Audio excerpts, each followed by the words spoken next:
ലോകകപ്പ് നേട്ടത്തിന്റെ ആവേശം അടങ്ങും മുൻപ് സിംബാബ്വെക്കെതിരായ ആദ്യ T20യിൽ ഇന്ത്യ ഞെട്ടിക്കുന്ന തോൽവി ഏറ്റുവാങ്ങി.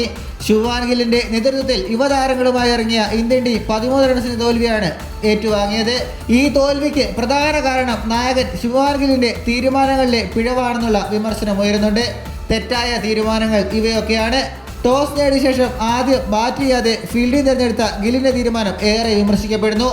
അനുഭവ പരിചയം കുറഞ്ഞ ഇന്ത്യൻ ബാറ്റ്സ്മാൻമാർക്ക് സമ്മർദ്ദം നിറഞ്ഞ ചേസിംഗ് അത്ര എളുപ്പമാകില്ലെന്ന് വിമർശകർ ചൂണ്ടിക്കാട്ടുന്നു.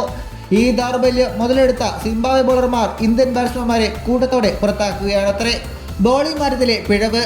പിച്ചിന്റെ സ്വഭാവം മനസ്സിലാക്കി സ്പിന്നർമാരെ ഫലപ്രദമായി ഉപയോഗിക്കുന്നതിൽ ഗിൽ പരാജയപ്പെട്ടു. പവർ പ്ലേയിൽ സ്പിന്നർമാരെ ഉപയോഗിക്കാതിരുന്നതും വിമർശനത്തിനിടയാക്കി. 3. നായകന്റെ മോശം പ്രകടനം. നായകൻ എന്ന നിലയിൽ ഗില്ലിന്റെ ബാറ്റിംഗ് പ്രകടനവും നിരാശജനകമായിരുന്നു. 31 റൺസ് നേടിയെങ്കിലും കൂടുതൽ ഉത്തരവാദിത്തത്തോടെ കളിക്കേണ്ട ഘട്ടത്തിൽ അദ്ദേഹം പുറത്തായി. ആരാധകരുടെ പ്രതികരണം ഇങ്ങനെയാണ്.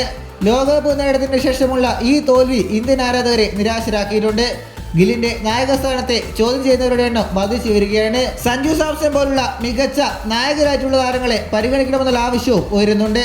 ഏതായാലും 3ാം T20യോട് കൂടി സഞ്ജു സാംസണും പ്ലേയിങ് ലെവലിലേക്ക് മടങ്ങിയെത്തുന്നതാണ്. തീർച്ചയായിട്ടും സഞ്ജു ക്യാപ്റ്റനാകുമോ എന്ന് കാത്തിരുന്ന് കാണാം. ഇതുപോലുള്ള പുതിയ വാർത്തകൾക്കായി ചാനൽ ഇപ്പോൾ തന്നെ മറക്കാതെ സബ്സ്ക്രൈബ് ചെയ്ത് വയ്ക്കുക.